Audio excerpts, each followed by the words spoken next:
What's going on, ladies and gents, boys and girls, guardians of all ages? Joker back again once again, and today, people, in This Week at Bungie, a multi-billion-dollar corporation owned by one of the largest multimedia corporations on the face of the planet, explains to you why you should be grateful to get 2 old maps, an old set of armor, and an old hand cannon.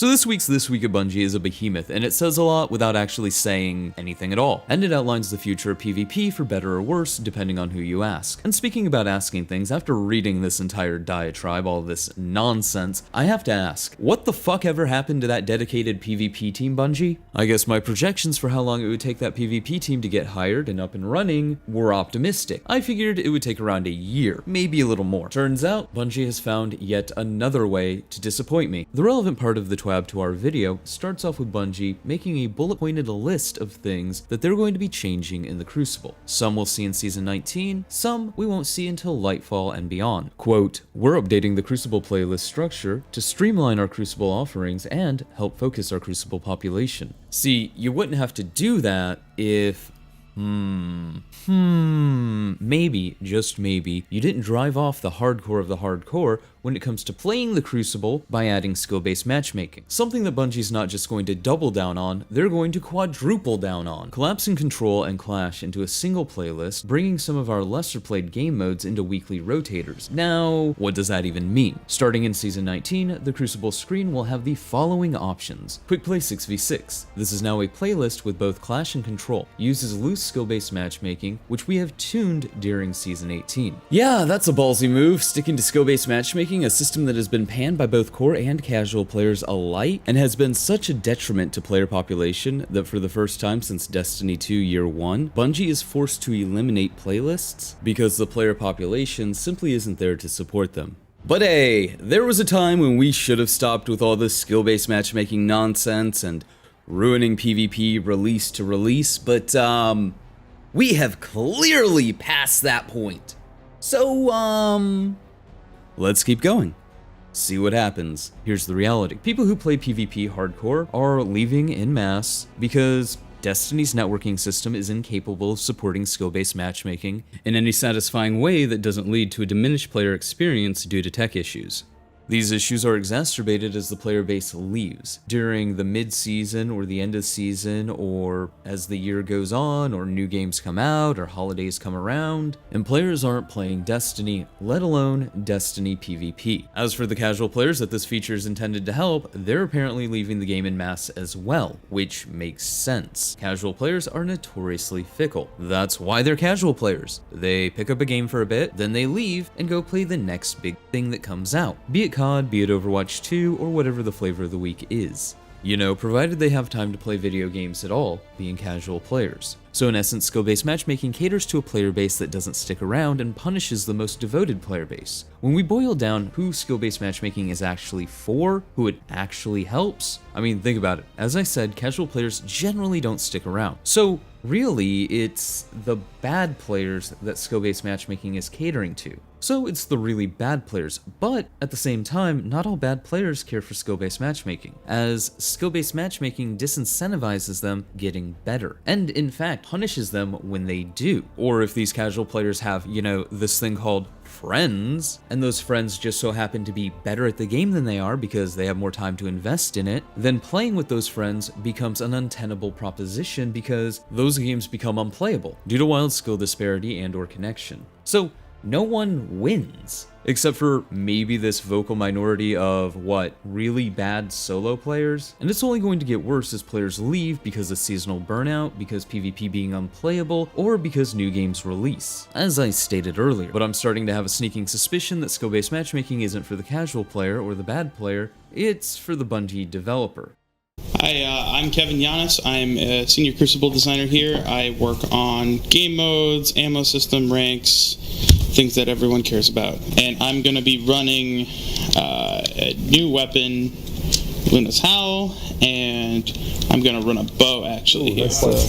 Precision.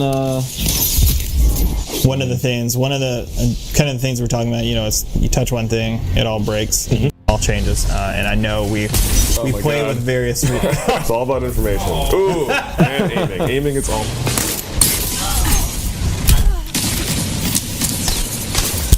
Oh, sniper, yeah, and you'll convert your grenade pretty quickly into select. The Night Stalker Super Spectral Blaze, when you go invisible, you can actually see guys behind walls the entire time as well. Work in the hands of Mr. Giannis here with that. That's certainly not the way I thought. Yeah, there's so much like that changed with the core sandbox that makes the old exotics also really interesting and relevant again. They also mean PvE players as well. Of course, yeah. All these changes affect PvE. We've increased how effective shoulder charge is in PvE as well. Same with throwing knives and melee damage. Like all that stuff is relevant in PvE. Yeah. Yep. The final week. It will be interesting. Oh, yeah, worth noting, I think you guys talked about this in the 12 this week, but worth noting, whatever damage type you decide to live with when Forsaken launches, you will stay. You will continue to have. Yes, I use that clip again because this is the guy who literally decided that jumping and shooting took too much skill and needed to be nerfed. Weekly Rotator 6v6/FFA rotates weekly between Momentum Control, Mayhem, Team Scorch, Rift, and Rumble. That is categorically the stupidest thing ever. Now, people who were going and playing Rumble to escape skill-based matchmaking don't even have that. They have a handful of playlists that they probably don't want to play. And what happens when it's Rumble's week? I guess people who just wanted to play 6v6 but not have to deal with skill-based matchmaking are shit out of luck. Competitive Division / Freelance 3v3. This is now a playlist, randomly picking Survival, Rift, and Showdown. So basically all the modes that people don't like playing.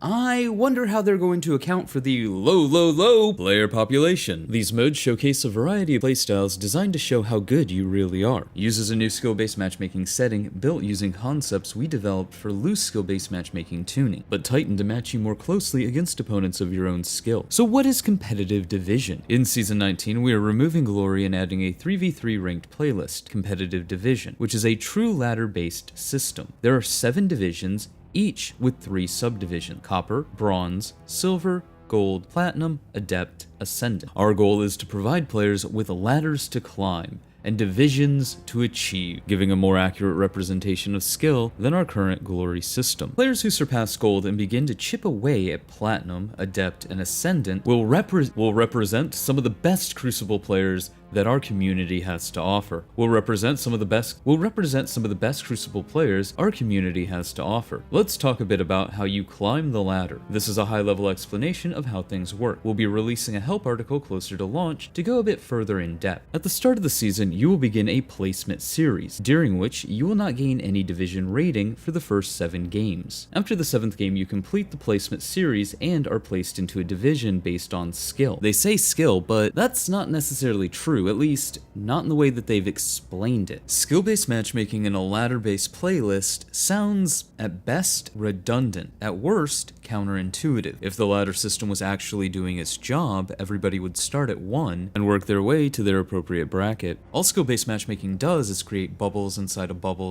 brackets. In fact, the only reason I can think that you would have skill-based matchmaking in a ladder division playlist is so that bad players have a chance of reaching max rank. And what do you get for grinding out this ranked competitive playlist? Well, once a week in this competitive playlist, you have the opportunity to get a hand cannon that Bungie sunset. That's statistically no better than Austringer, in a game where the current meta of hand cannons sucks. But hey, at least the reissued loot has randomly rolled perks, so there's that. You'll excuse me if I'm not jumping for joy. The only other thing worth talking about are the changes to Iron Banner. Iron Banner will once again be getting a new game mode, which is actually just an old game mode, Zone Control, but with a twist. What twist? Well, we don't know, but it looks like Cabal turrets are spawned, so sounds interesting. And what are the new rewards for Iron Banner? Destiny 1 armor. I'm mixed on this. On one hand, Destiny 2 Iron Banner has been notoriously shit, at least in my opinion. On the other, yay, more old content. Wonderful. The multi-billion-dollar company is reskinning their old content and we're supposed to be grateful for it. Huzzah! Bungie's presenting these changes like we're supposed to be grateful for them. A ranked playlist that, as they explained, sounds awful. Reskinned armor, a reissued hand cannon, and 3 new maps. Well, not really. We're getting 2 old maps and maybe 1 new one?